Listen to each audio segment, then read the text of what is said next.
session.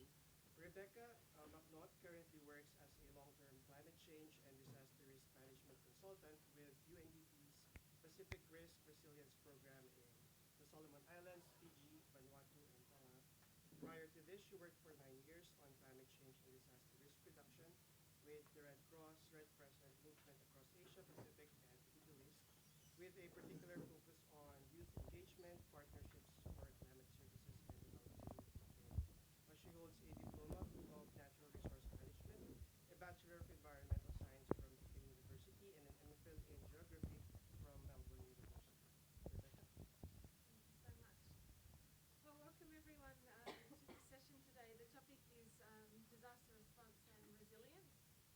And I think we've already seen from the discussion this morning that it's a very pertinent topic and that disasters are inextricably linked with development and the economies in the Pacific region, and that in the Pacific region the economies are often disproportionately affected by disasters, and we've seen that recently with in the wake of tropical cyclones Winston and Pam and this supercharged El Nino event.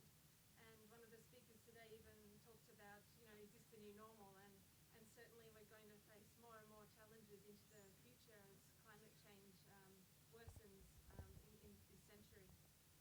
So today we've sort of been talking at the macro level, I guess, already this morning, but we've got three esteemed speakers speaking about underlying vulnerability and resilience today. And they're going to particularly focus at the local level, at the micro level. So we're going to sort of shift our focus now. We've got three wonderful speakers. We've got to start with Dr. Nabalarua from Fiji National University. She's currently the Dean of the College of Humanities and Education at Fiji National University, after serving as Pro Vice Chancellor in Learning and Teaching at UST from 2006 to 2010, and before that as a Senior Lecturer and Director of Development Studies at the University of Waikato. I won't go through the full bios just because we do have them in the program as well, but it's very obvious that Dr. Nabalarua has incredible experience to bring to the table this morning.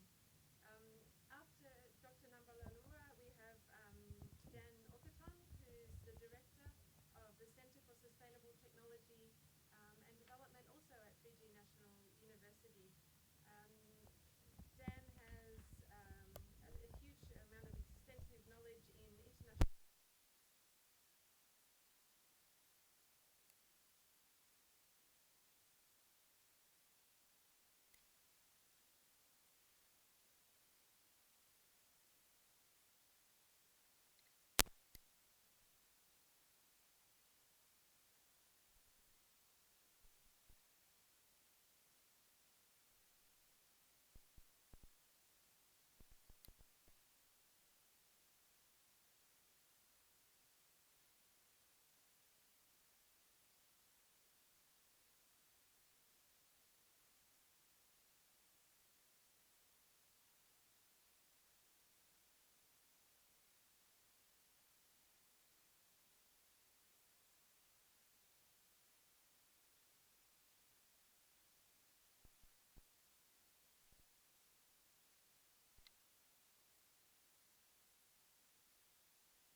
in law at the University of the South Pacific.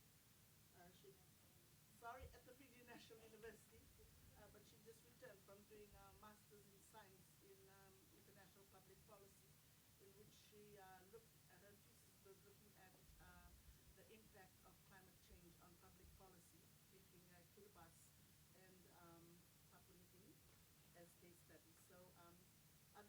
3 minutes because the majority of the time should be mine. Thank you. So basically, just a quick outline of our presentation. Sylvia,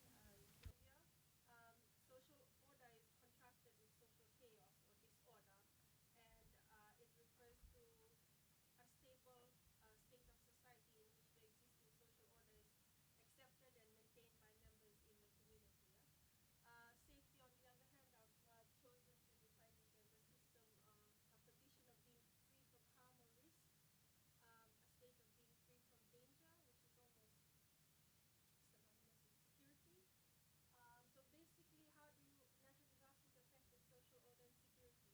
If I could put it very simply and quickly, if social order is the feathers on a pretty bird, natural disasters come and ruffle the feathers, pluck it a bit, and even affect the mobility or movement of communities. Um, in terms of the social impacts and the impacts of safety and security is quite wide and encompasses a lot of things from gender roles to customary practices and so forth. Um, in saying that, the impacts of these the social impacts are quantifiable economically. There are economic costs of these social impacts, and just recently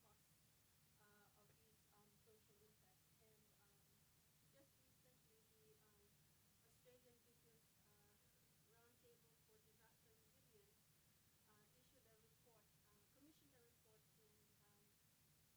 released it in March of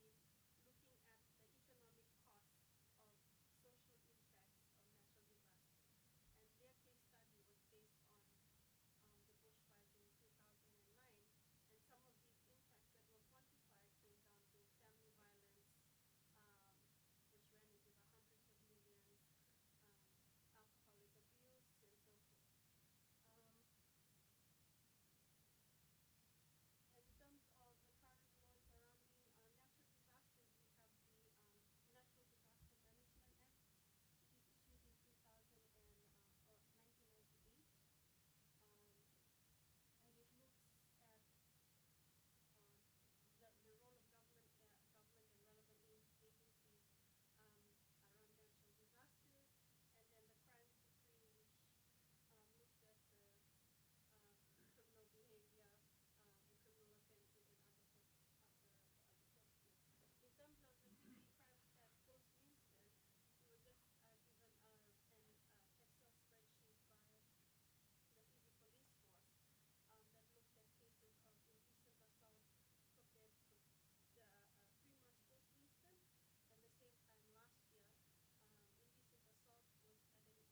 which looks at the criminal behavior and criminal offences and other purposes. In terms of the Fiji crime stat post-Winston, we were just given an Excel spreadsheet by the Fiji police force that looked at cases of indecent assault compared to the 3 months post-Winston, and the same time last year, indecent assault was at an increase from something like 6 cases or 7 cases around the same time to 30 after Winston. Other cases, other stats which encompass property damage, rape, attempted rape, and so forth also increased after. But in saying that, this is something probably is an area of research that needs to be looked into in terms of looking at a wider timeline. But in just a snapshot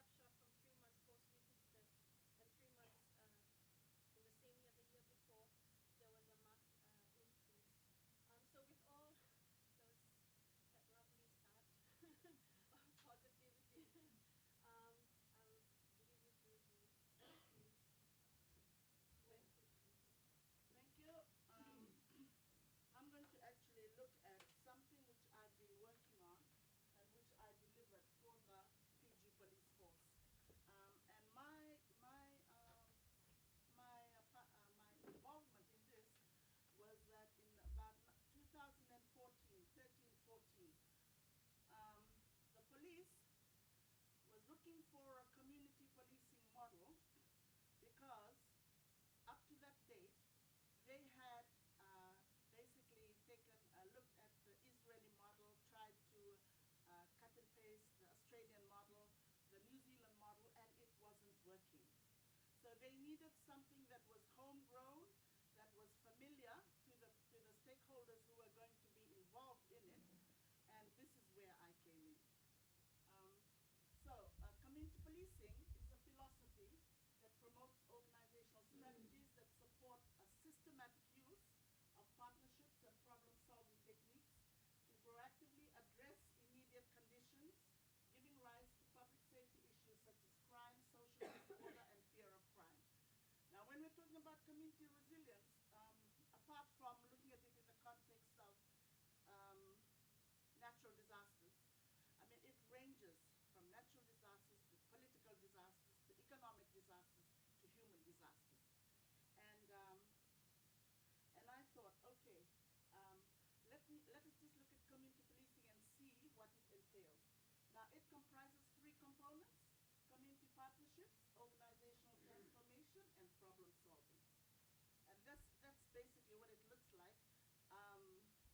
Interrelated, holistic, multidisciplinary, doesn't actually change the organizational structure per se, but it introduces a new organizational culture, a new particular kind of mindset in terms of law enforcement, in terms of addressing the issues of crime. And that's just an imagery to show how much the different variables actually interrelate with each other to address the issue of community policing. Okay, now I'm a management trained person. In looking at a model which I felt was suitable for Fiji, I had to think of the issues that would try and make the model sustainable. And so I said to myself, I need to latch this model or to anchor this model into a quality assurance management framework. Because I've seen that in the kinds of models and theories and fundamental frameworks that we usually develop for our people, we usually don't think about the issue of quality assurance. And it only comes up when we suddenly think, okay, we need to review this project and see the extent to which it has addressed the issues that it was set up to address. And so this is taken from an Australian quality assurance management framework. And there are 4 components therein. There's the approach, I just usually call it the ADRI approach. There's the approach, which is the strategic planning. There's the development, which is usually the deployment of resources. There's the results, the things that you want to set up to achieve your KPIs for a particular project. And there's improvement. So the focus is on quality of delivery of a policing framework, quality of the resources, quality of the results, and so on. And you work on certain fundamental frameworks, fundamental principles. Firstly, safety and security is everybody's business. It doesn't just belong to the police. It's everybody's business. Okay? Right. Having identified that, I then developed the Ndovata community policing model. Now you will notice at the top, it has integrating community policing with the criminal justice system. In total, every year, it takes about $500 million to actually run through and try to ensure safety and security. Now, the people in the criminal justice system will include the police, the prison, the social welfare. Okay, these are all the line agencies of government which make up the criminal justice system. The courts. Okay, so it takes in total about $400 to $500 million to actually implement criminal justice safety and security order in the system. Now, on the left, you will see what I've put there as national laws and decrees, the People's Charter. Now we have a Fiji constitution in place. Societal expectations, global issues. Okay? All these factors actually influence how the model will actually represent itself in society and how it's going to be implemented. And when you look through the columns that I've got there, it actually refers to the Strategic Police Command, which is the current structure in place. And then it goes down the different levels of the organization. And here in the bottom half is really the kinds of plans that they are working with. These are plans in the system. You're just trying to rejig the whole structure so that community policing can effectively take place. then you have deployment. These are the resources. This is where the different community groups come in. And you see, I've got traditional communities, non-traditional communities. So non-traditional communities could be sports-based, okay? And traditional communities are your communities, the village and the settlements out there. Then you have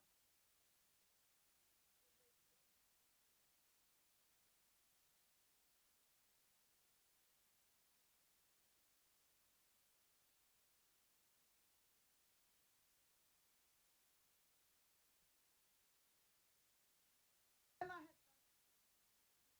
through, I looked at it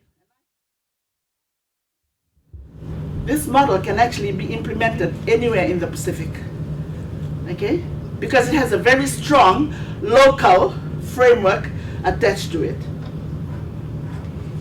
Okay, these are the main implementation phases of this Ndovato community policing in Fiji from 2011 to date. We had meetings and discussions with the Fiji Police Force Strategic Command.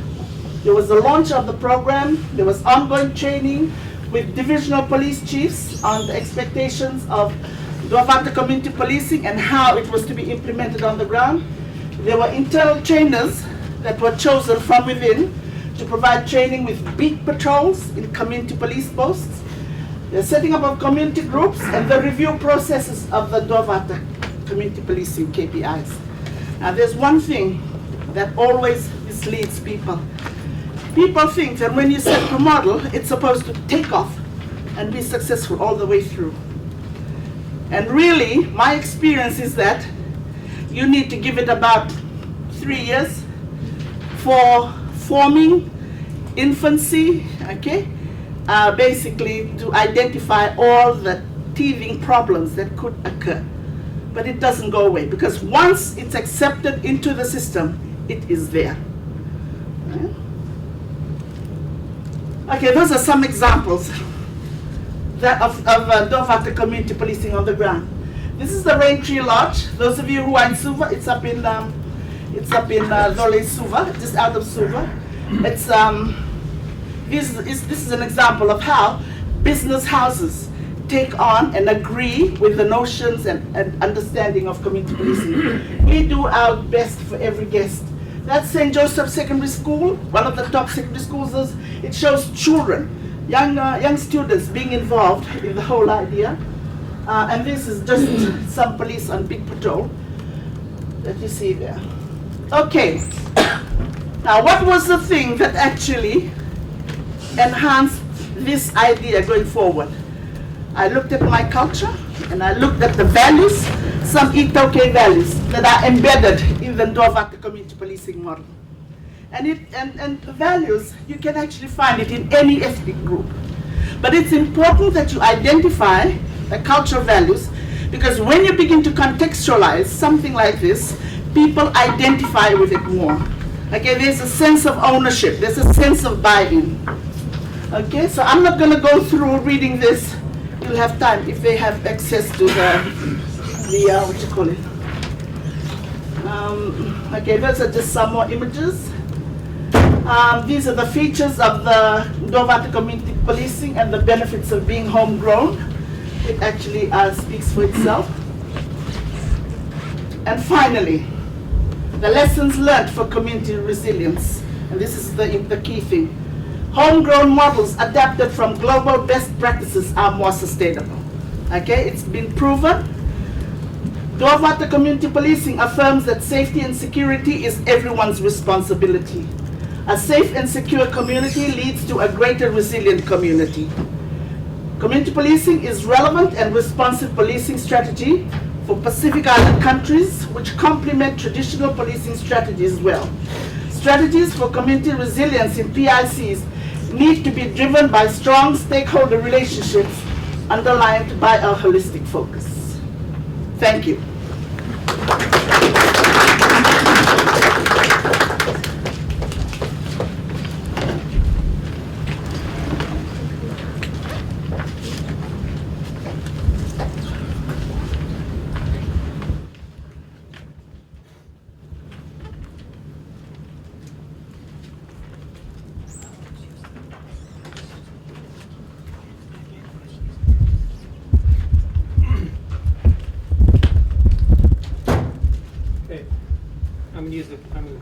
old school, I'm going to use the keyboard.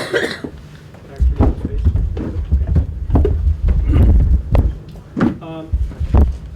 my name's Dr. Dan, Professor Dan. I'm with the Center for Sustainable Technology and Development. What I'm going to do is I'm going to summarize this very swiftly, try to do as best I can with the time I have. And if you can follow along, it'd be great. You can reserve your questions until the end, and things like that. So, from my accent, I'm not American, I'm Canadian, so that's the first designation we need to establish, the rules of the game. I've been with FNU for the past almost 3 or 4 years now, previous at USP. The research was undertaken by RMIT, the Royal Institute of Chartered Surveyors, and my colleagues, David Mitchell and Darren Cowboy.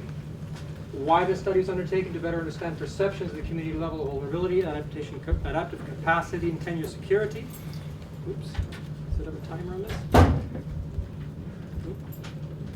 How these perceptions can inform decisions about resettlement in communities and households. Status is ongoing, and the publication is there in press at this time with Australian geography. Theory and methods. Local perception of climate-related risks are influenced by people's experience of events. We've seen then several examples of that with T.C. Winston and others. There's a timer on. Anyway, there's a strong emphasis on whether the settlements get ready to expose and different types of current hazards. Understanding current day vulnerabilities expressed through exposure, sensitivity, and levels of adaptive capacity. We have to keep these 3 terms in mind while we're going through this, but that's basically what we did to analyze this particular these communities, which I'll outline briefly. We took 5 settlements near a Suva rural area corridor. Apologies for my Itauke is not as fluent as my colleague, but Tamavoiwai, Bunimoli, Wailekutu, Kalikan, and Lami. Those are our case study areas. There was distinct differences and, of course, commonalities in each of these areas, but we chose these communities based on community participation, and selection was based on social and cultural attributes and community participation. Tamavoiwai and Bunimoli. There's a brief outline of that. And basically, we involved the community members from the outset on this particular case study approach to looking at the vulnerability and the influence of tenure. Sorry, I'm having trouble technical here. It's okay. Kalikan and Wailekutu is some brief information on that. They're located quite closely together, but they have some interesting differences and similarities. In this particular case, Wailekutu is close to a forest reserve, and some of the members were actually using non-timber forest products. And most of these communities are fairly vulnerable. We've determined, and I'll show you the analysis on that later on. The Lami village, of course, we're all familiar with, is higher up, and it's further from the coast, therefore less exposed to the coastal flooding, and they have some improved infrastructure, amenities, the health clinic, churches, and sanitation facilities, etc., which other settlements didn't have. We want to keep in mind this relationship that UKCIP outlines: exposure, sensitivity, form, potential impact, capacity to adapt, and it all comes down to this the climate vulnerability, which harm, consequences, impact, outcome, and costs. Security of tenure wasn't included, but we included that particularly because this study did involve that, and it does have an influence on those factors. We did a qualitative and quantitative questionnaire outlining the perceptions of climate risk, adaptive capacity, existing approaches to climate change adaptation, and perception of security of tenure from the people in informal settlements. The question also sought to opinions of the households and advantages and disadvantages of settlements and their households, resettlement of households. So, first phase was involving focus group, semi-structured interviews, focus group sessions, talanoa sessions with different members of the community, as well as NGOs and civil society. A total of 120 questionnaires were received, and we did go through a period of a process of free and prior informed consent for effective consultation with stakeholders. We did a second phase in this particular project with research-related counterparts, looking at risk awareness, economic resources, built and unbuilt infrastructure, individual perceptions, willingness to adapt, capacity to respond, etc. Again, it's we use qualitative and quantitative indicators, and our analysis with an SPSS. Basically a summary of that process. We have to go back to the community as part of what we call is going back to collect some interesting and informative information about a more gender balance. At the beginning of the program, we had 4 male members. What we needed a gender balance. So we decided to go back and complement that information with a more gender balanced approach to research. Eh? This is one of the drawbacks. The results. This is a summary. Sorry, this is a summary of the Orthodox Fijian social structure. The name of the social recipient at the top, the appropriate translation, and then chiefly titles below. This is based on our research, McAvoy and Nabusa. And Nabusa is a PhD student at the University of Papua New Guinea. She did a parallel study in Papua New Guinea as well, which I'm not including in this for questions of timing. This is basically some of the results in terms of urbanization. You can see a shift in the urbanization population in the thousands, and rising over the time, and there's a projected rise as well in the Pacific, particularly in Fiji. Eh? Throughout the Pacific, a high demographic growth had led to migration from smaller outer islands to larger islands, and from rural areas to urban areas, especially in the national capitals. The push-pull factors are the effect of weakening rural customary authority, increased desire for urban lifestyles, and greater access to employment and public services such as education and healthcare. We determined that this is an important perspective as well. The key component of vulnerability is being exposed to a hazard. And of course, we have several clear examples. Between 1970 and 2000, there were 17 tropical cyclones. Apologies. February 2016, Category 5, and of course, plus 40 people lost their lives, unfortunately, in this devastating event. So we need to, like in our topic today with other members, emphasizing the importance of climate change exposure and sensitivity as well as vulnerability. Second constituent of vulnerability, sensitivity. The community's individual impact on natural hazards. Sensitivity of informal settlements is high, and in many instances due to poor quality of households, and lack of access to basic services and utilities. Crime rates are also very high in these areas, so there's a disproportionate, a compounding problem with flooding and erosion, but also a difficulty with other social and cultural factors. Of course, we all know about adaptive capacity. I won't go into that. But we did find out that whilst members in the committee relied on land and sea for their livelihoods, we also found that local environmental changes were also important. And that the science of climate change is also, science of climate change was also important, but from the perspective of local residents, it was less known. Their interpretation of climate science or climate change is based on oral history, local TEK, and other cultural forms of expression. I'm going to whiz through these very quickly. What I thought I'd do for the time is these are some of the results we collected from these different, or gathered, sorry, from these different case studies. You can read this in the outline I'll provide for you. We did find some interesting related to strong winds in some areas, flooding and other storm surges and sea level rise, the potentials for that in these communities. Of course, some are located in close to the sea, others are higher up. And it does indicate as well that there's some differences and similarities in Wakena and Kalikana and Waikutu settlements, as well as Tamavuaiwai and Bunimoli. So we did understand that these differences are based on where they're located, the vulnerability, and other attributes to climate change, particularly with respect to flooding and landslides and sea level rise. So we did find out some similarities and differences, and I'll outline those in the conclusion section. Perceived tenure security. 2/3 of the households in Fijian settlements that we use as case studies were semi-permanent and were identified as being homeowners. Now the participants did outline that they're okay, they're based on ownership, but I think there was also some underlying nuances that we were yet to uncover about that, why they consider themselves as being homeowners. There's a factor about temporary mobility, and these are based on history. It helps us to understand future mobilities. So mobility itself is an adaptive strategy that they've used. Oh, and we also did a Pearson's correlation coefficient to determine the effects of flooding and sea level rise with tenure security, as well as some interesting correlation coefficients raising are basically confirming what we've already determined in terms of these relationships. And I'll outline those in the conclusions. So the author and authors concluded that people who were most vulnerable to environmental threats are those located in particularly vulnerable sites with restricted livelihood supports without security of tenure.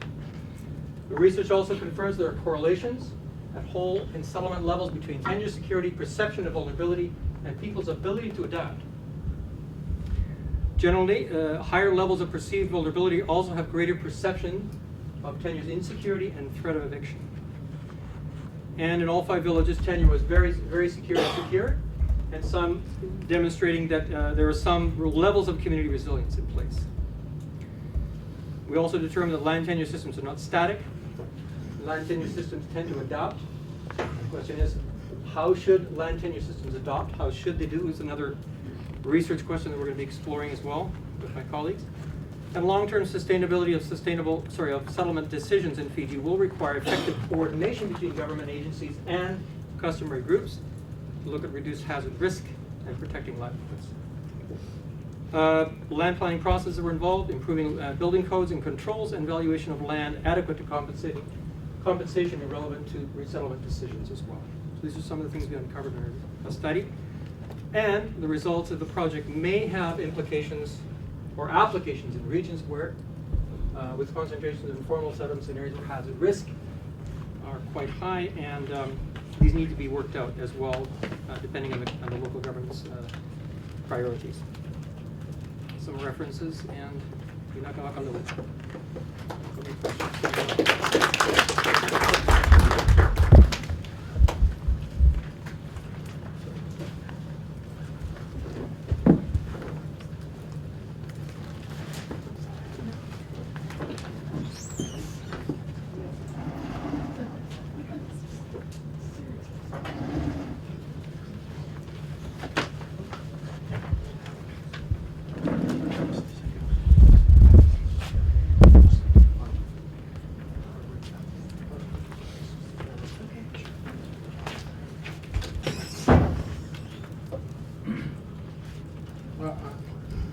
Hi everyone, my name is Tauisi, Taupo, and I'm from Victoria University of Wellington. And today I'll be presenting our paper with Illinois on how resilient poor households to disasters. With the main focus on assessing the impact of the tropical cyclone Tuvalu. Our research question in mind is on how vulnerable and exposed households to cyclones, especially low-lying islands, and also to examine the extent and the spread of vulnerability and exposure, as well as the responsiveness of households to cyclones. Also to assess the impact of TCPAM on households, and to also compare the poor and non-poor households as well. We use the small island developing state of Tuvalu as our case study, which consists of 8 scattered islands with a population of 10,000, GDP of around 37 million US million, so GDP per capita is around 3,700 per person. Poverty incidence measured by the World Bank is around 26.3%. So Tuvalu is just north of Fiji.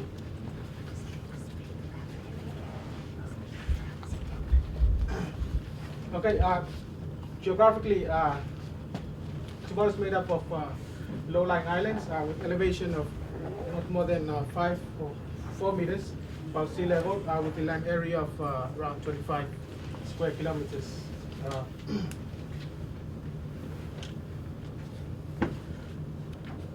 Climate change has been a major threat to the lives and livelihoods of the people. As you can see, these are some of the photos taken from the during high tides, with seawater seeping from underground and also from its shores, from waves and surges as well.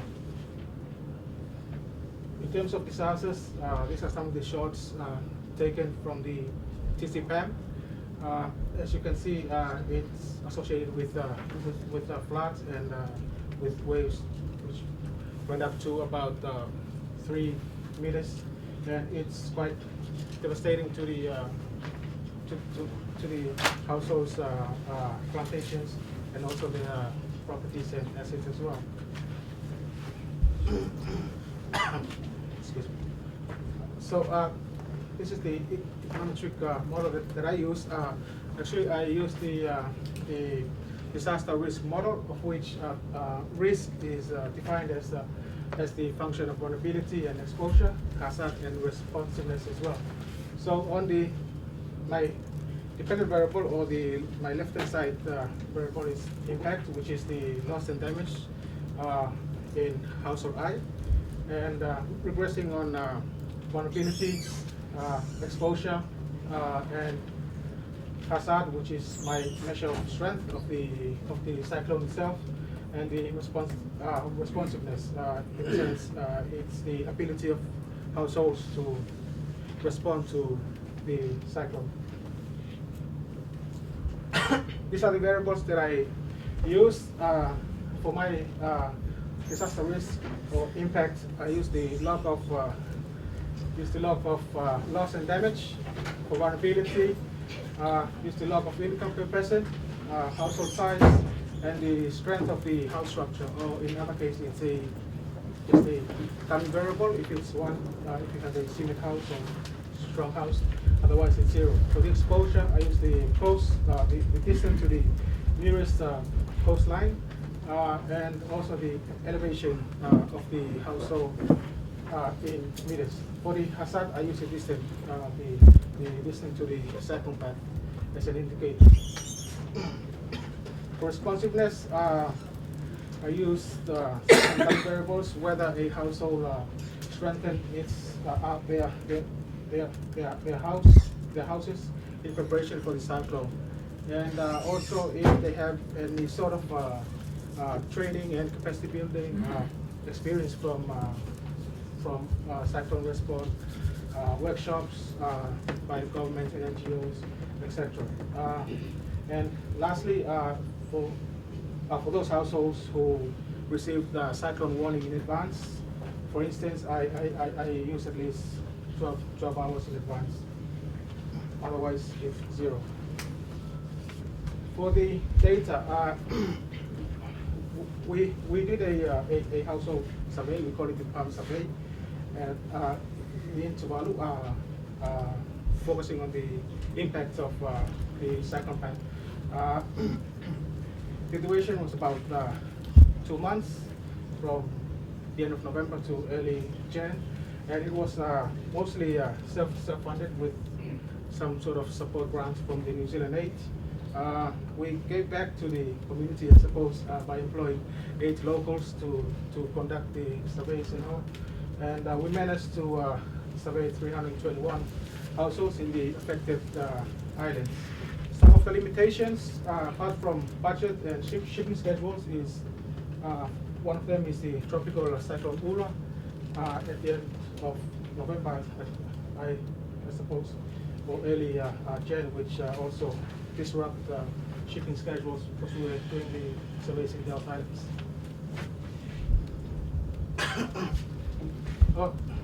These are just pie charts to show the disparity in distributions in income and expenditure between the non-poor and poor. So you can see that it's highly dominated by the non-poor, as expected. These are the exposure maps on the islands, as you can see, in terms of elevation and also we can also see the distance to the coast from the household. The households are the small dots, small green dots, and as you can see that the capital island, which is highly populated, population density is quite high, and it's quite vulnerable as well. These are just the graphs on showing low elevation and near coastline by islands, 45 islands that we did the survey on.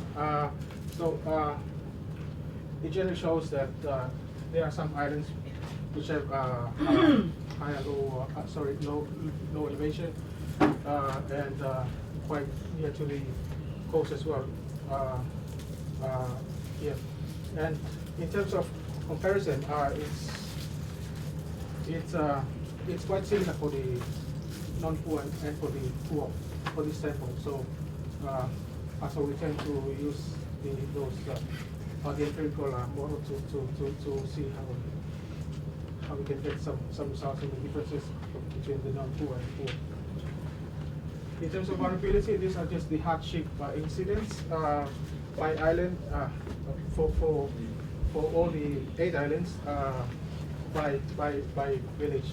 So we can also see here, yes, just comparing. This is the capital of Naputi, and the dark areas are those with high poverty incidence. So it's quite dark on these narrow parts of the islands. So you can see that the households are not only vulnerable to not only vulnerable in terms of income, but they are also highly exposed from both sides, or all sides, I may say, compared to those in the middle. Okay. Thanks. These are just the cyclone impacts. As you can see in the first one, the problems during the cyclone. These are from the household survey. So you can see that unavailability of transport is one of the key issues mentioned, which is about 80% of the household mentioned that, and price rise of the shipping as well. For the second one? Please. Okay, thanks. And these are just the damage items. Yeah, it's unexpected for the kitchenware to be very high, but in the outer islands, kitchens are separate from the household. So that's one of the reasons. And also some of the reasons for losing working days is mainly based from the flood and also from the power supply cut off during the cycle. Health issues, we can also see some clinical cold and cough is quite high, also fever as well. In terms of multiple stresses, we also asked a question in the questionnaire to see how people react. And as you can see, the top 3 cyclones, floods, and drought. So you can see here how people react to disasters. In terms of responsiveness. The activities undertaken in anticipation of the cyclone, those are some of the activities. Some people are, about 50% moved to safe shelters, and also some other people strengthen their house by shielding their windows, about 40%, and so on. In terms of stopping anticipation of cyclone, we have food and water are the main stock up. For the sea, we have, we can see in sea that the most protective, most protection priority for the households are their high value durables and other important documents and all those stuff. In terms of cyclone response, capacity building, most of the trainings and workshops are done by the NGOs, about 20%, and the government about 10%. In terms of cyclone warning, most of the people receive cyclone warning from community alarm, and then the radio. Timing of the cyclone, as you can see here, about 20% of the household reported that they received the warnings 15 minutes before it hits, which is not a very good sign. One area we should look at.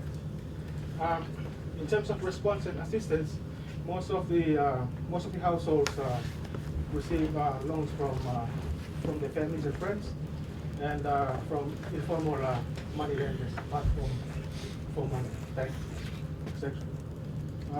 Reasons preventing from moving to safer shelters. These are some of the reasons: insecurity of belongings in the house, and also other shelters too far, but that's not really the case, as you see. And the other one is the shelter is unsafe. Some people mention that it's unsafe because of it.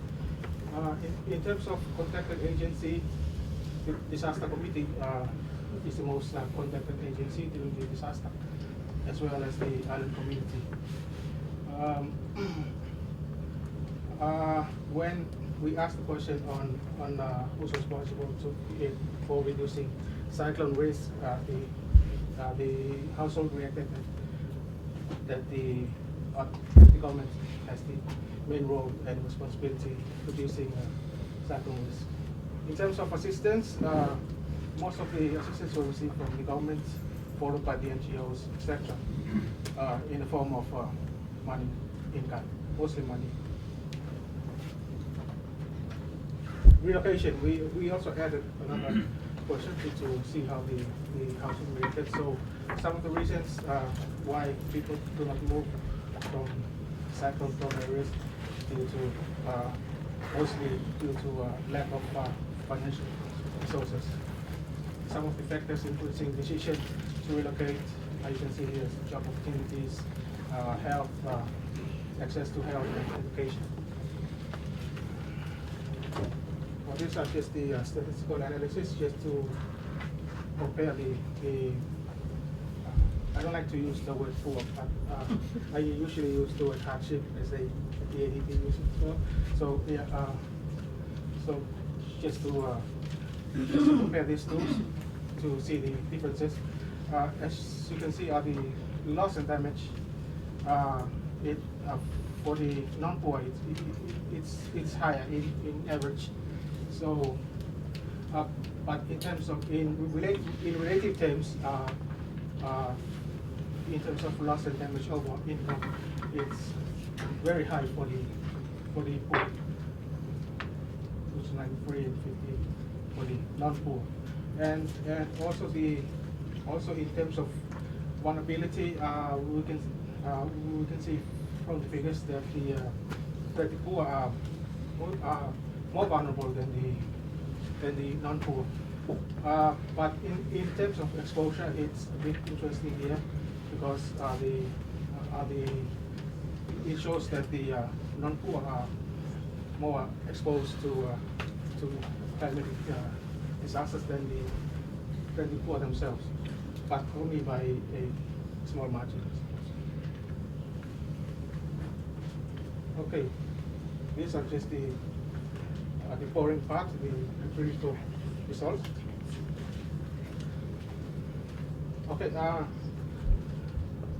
using the model, regressing our impacts, which is the log of loss and damages on vulnerability, exposure, and hazard. It tends to show significant results, and also the right signs. Since signs are mostly negative. For example, if we look at the exposure, so the how we interpret this is that the closer you are to the coastline, the higher the damages will be, the impact if there was a cyclone. And also in terms of elevation, if you're on a high elevation ground, you'll face less impact. In terms of responsiveness, we can also see that they are all negative, so they have negative effects the impact as well. For example, if you strengthen your house before the in preparation before the cyclone hits, and also the capacity, if you receive some sort of capacity building or you have some knowledge of cyclone response, you may have a higher probability of having low impact during cyclone, and also warning as well. It also have a negative impact. So, okay.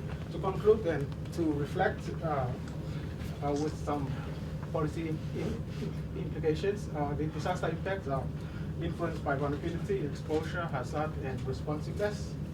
And also households are very vulnerable and exposed to cyclones, particularly the poor households. And with limited ability to respond by poor households due to insufficient financial resources and access. And also there's a need to strengthen urban planning and building codes, and also need for poor and socio-economic development policies. And lastly, the need for more effective ERIM, evacuation procedures, proper early warning systems, administrative support, and awareness and capacity building. Thank you. I think give a round of applause for all the speakers.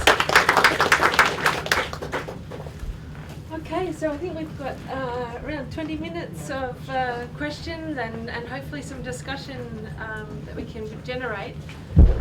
Would anyone like to start off with questions for our panellists?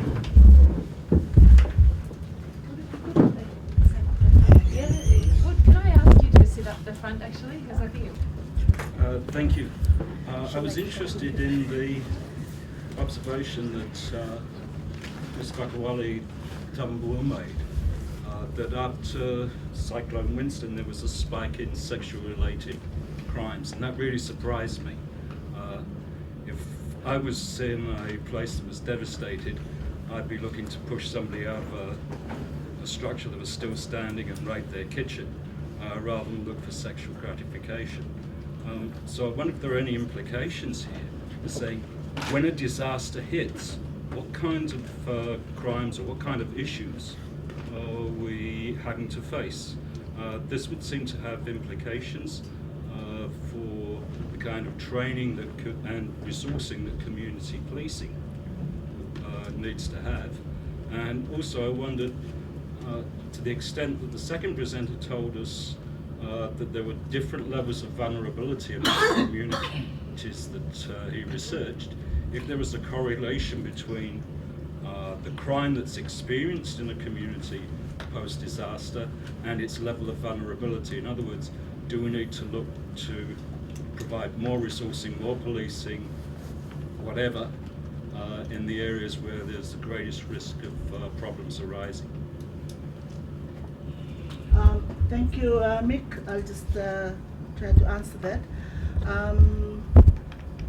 It's been a known fact, and UNDP has mentioned it, that in the time of natural disasters,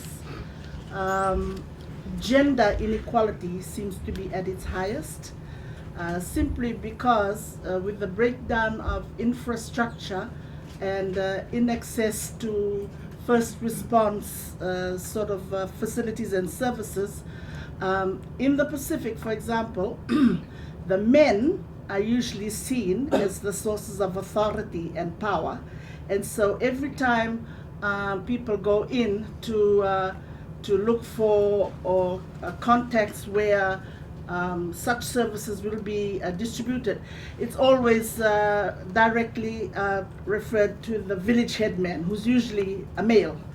And also in the case where what we've also found is that when you begin to set up evacuation centers without being sensitive to the notions of private and public spaces, we will find that the personal spaces of females are often very much compromised. And because you have people living together, strangers who would otherwise not live together in an open community hall or open classrooms and so on. And and you have all kinds of dysfunctional behavior taking place.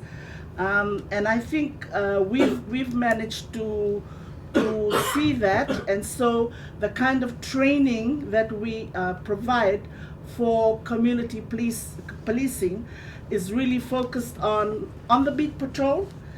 When it comes down to that. So we train the people to say, okay, this is your beat. It consists of X number of neighborhoods, the number of houses.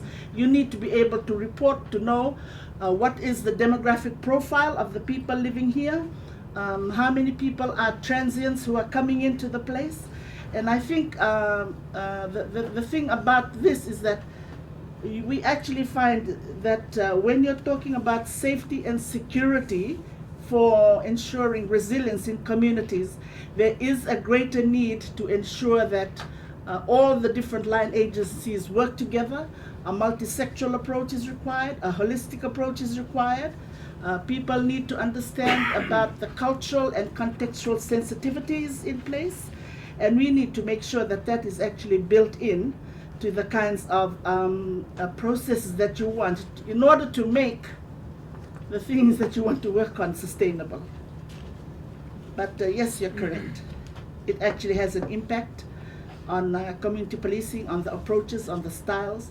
It will have an impact on the perceptions of vulnerability as seen from the perceptions of the people in the community.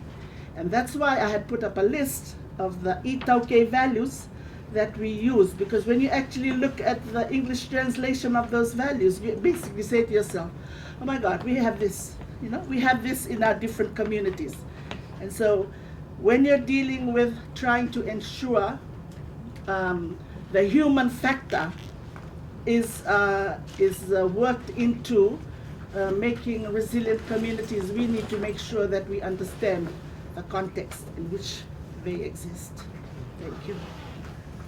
Yeah, Mick, just to answer your question a little bit more, elaborate on what Essie had mentioned about vulnerability. I think that we may have to explore that in more detail in our next phase of this project. And the second part, yes, I think there's a need to understand a little more of if these communities are vulnerable, what are the factors, what are the major reasons for that, whether it be tied to climate change, whether they be other factors, but also with some things related to the crime levels as well.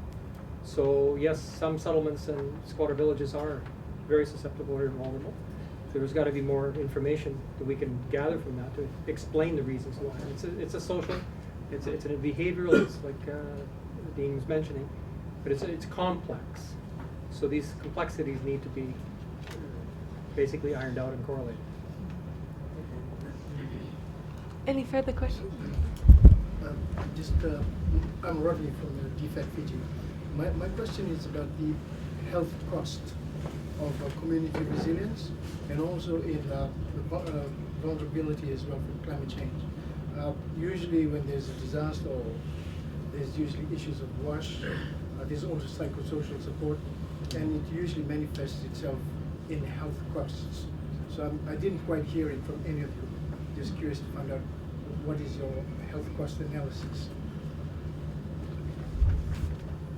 Tauisi, I think you mentioned health in your presentation. Would you like to respond to that? Oh yes,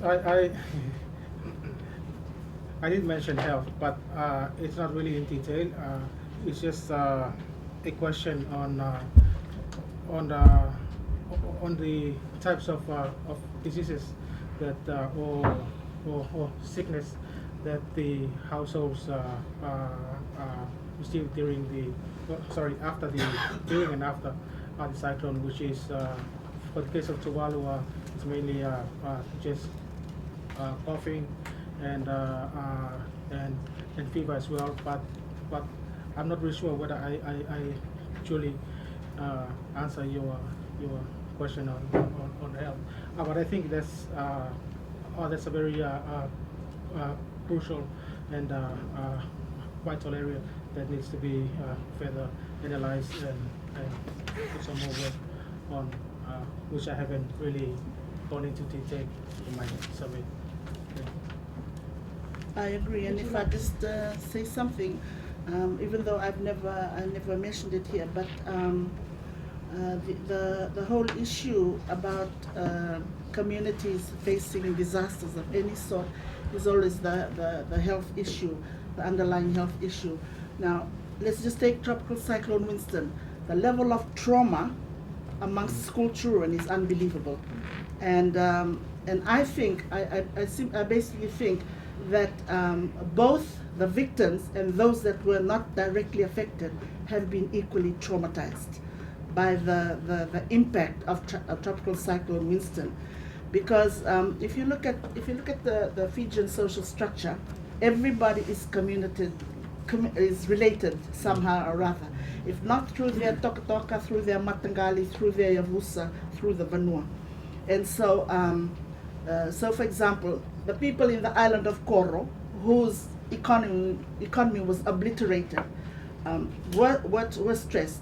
But there was an equally level of high stress levels amongst the people from Koro who are living in the mainland, because then it basically occurred to them that they were to be the first responders to their families back at home in terms of taking their kids in and so on. So trauma, mental stress, mental health, apart from the normal colds, is really high, and I think that is also an area of possible research to actually go into, because when you have just a little under 500 schools which are damaged in some form or other, I mean, I'm in charge of the College of Humanities and Education, and the Teacher Training College will come under me. And I know for a fact that this year the exam results will probably be greatly affected when you're talking about year 12 and year 13. And the lack of support services in terms of qualified counselors to be able to take teachers and students through this process is a big issue. And so I think over the next 2 or 3 years, we are going to see the impact of this health issue occurring in society. Yes, and perhaps if I can just ask you to introduce yourself, where you're from and your name. My name is Inday. I'm the Humanitarian Advisor for UN Women. Thank you for the presentations. I would like to ask a very relevant question, because it was so good that you put the role of the community policing vis-a-vis in the response. Now, in the humanitarian architecture, we call that under the protection angle. And so I would like us to discuss a little further how we are going to interlink disaster risk preparedness, as you very well stated, including the gender impact on any disaster in any communities. And we, of course, recognize that the impact of any natural disaster is different to women as well as the men. But in this overall response that we are doing, and in the assessment that we do, there is the humanitarian component. I mean, the whole humanitarian architecture, which I belong, responds differently, you know, in relation to the preparedness that we have to do. So I would like us to maybe discuss further on how we can interlink the whole issue of humanitarian response, which is part of the disaster risk preparedness, and vis-a-vis looking at the gender dimension of our response to the communities.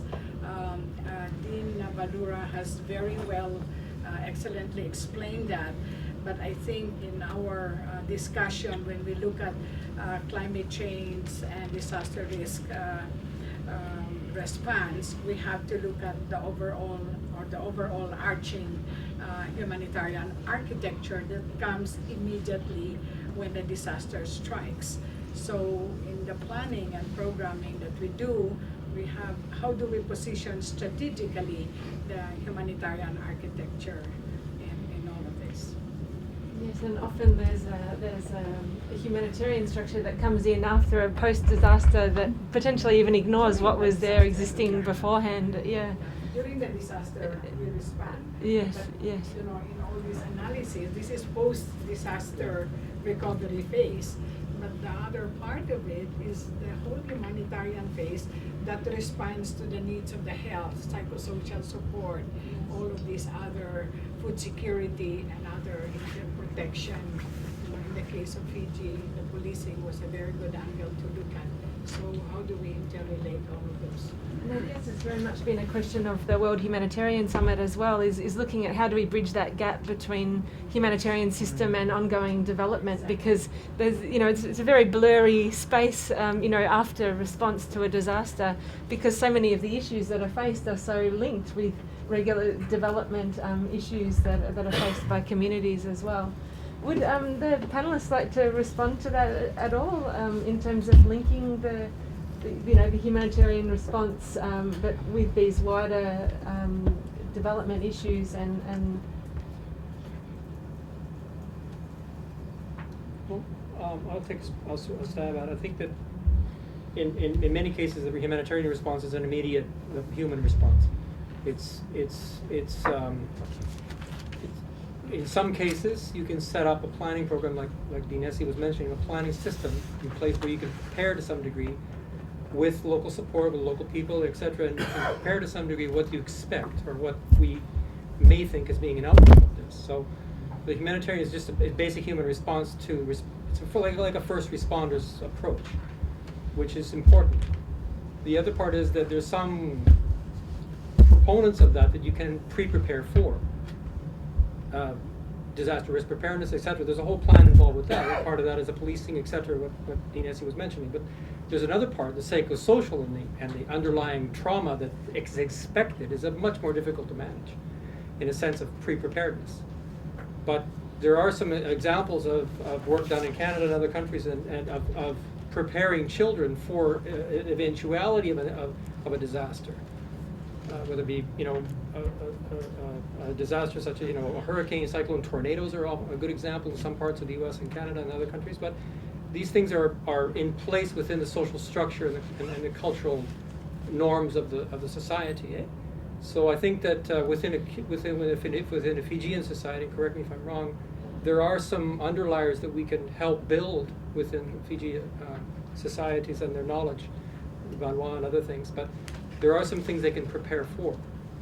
Psychosomatic and other things are it's sort of a parallel approach, but I think that it can be done as well to some degree. So things can improve, absolutely. would you want to say? Thank you for that question.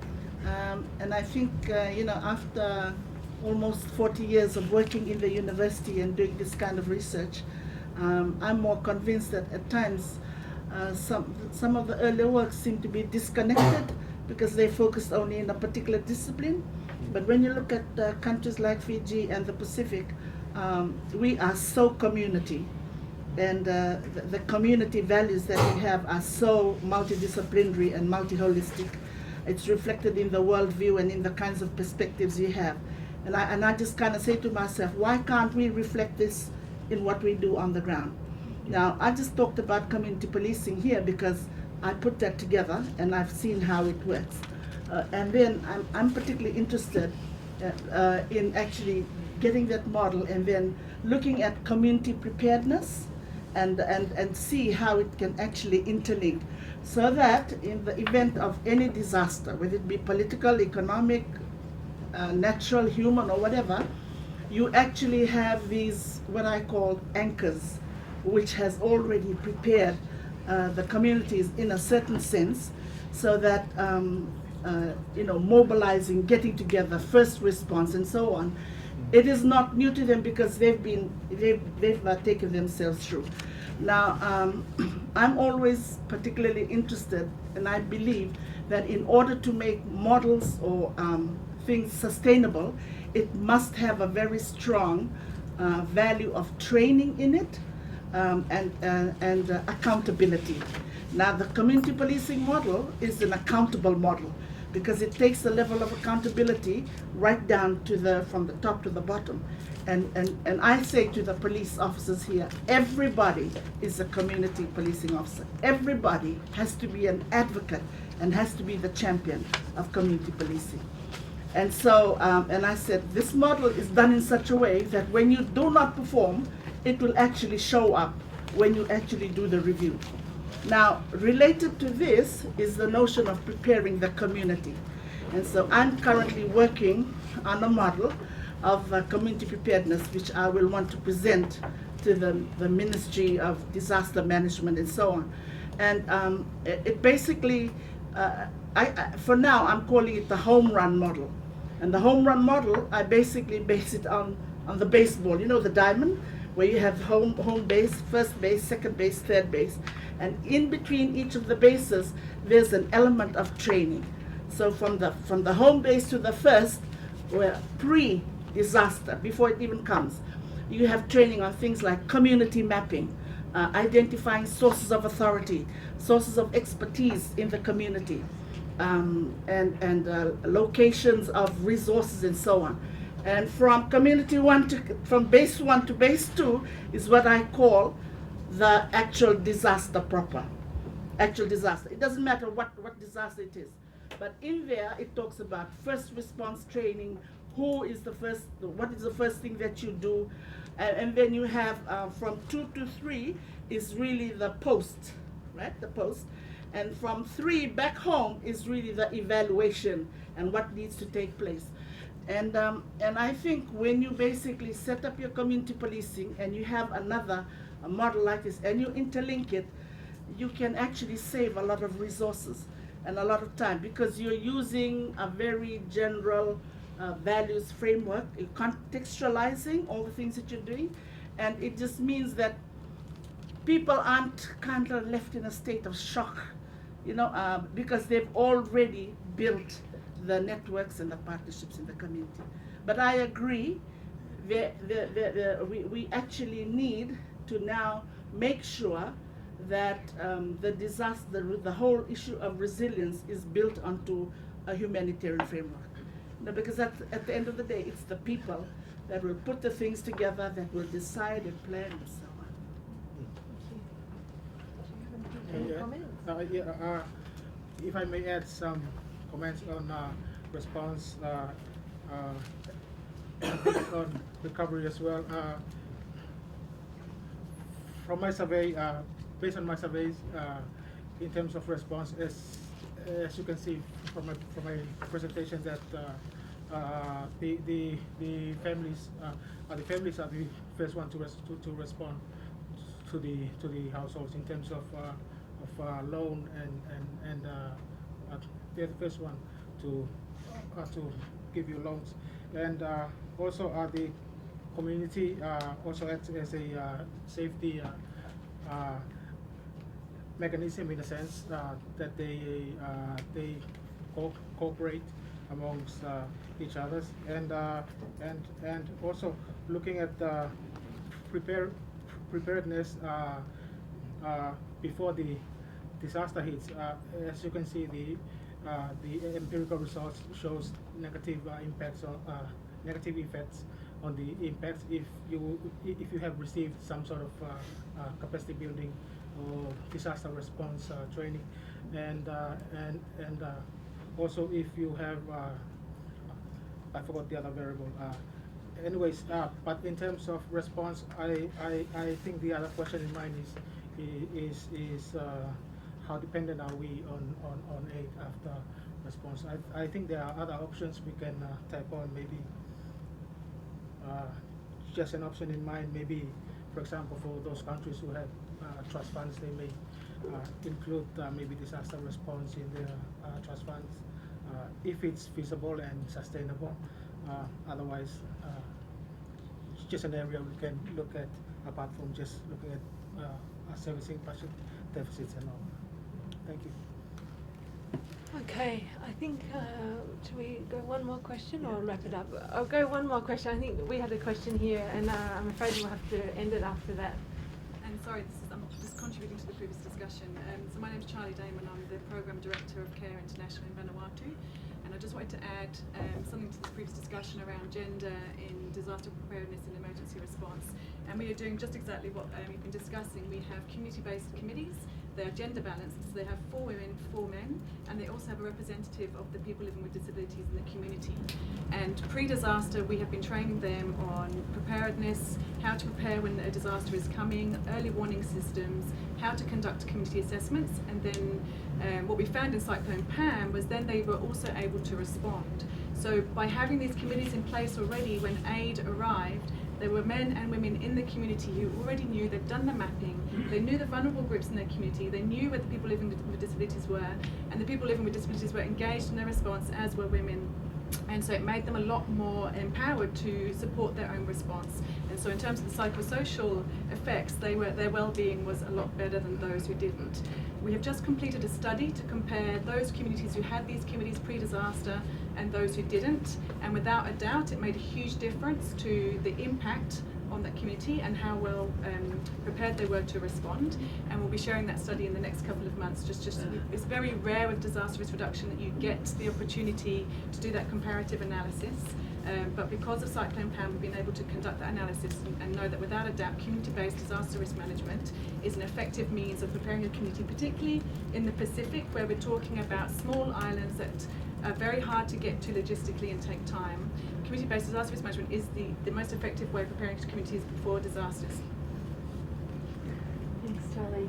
Okay, well, I'd just like to thank our 3 fantastic presenters today. We've very much focused and honed in at the local level, and we've seen the importance of honing in on the local level and how unpacking vulnerability and safety and security can inform the wider programming and support that can be given to communities, such as community policing, and you were even talking about informing early warning systems and how they're further delivered and developed. We really need to unpack how people understand disasters to be able to respond effectively as organisations and institutions, but most importantly how we can support communities to build their own resilience. So I just wanted to ask everyone to put their hands together one more time for our 3 presenters.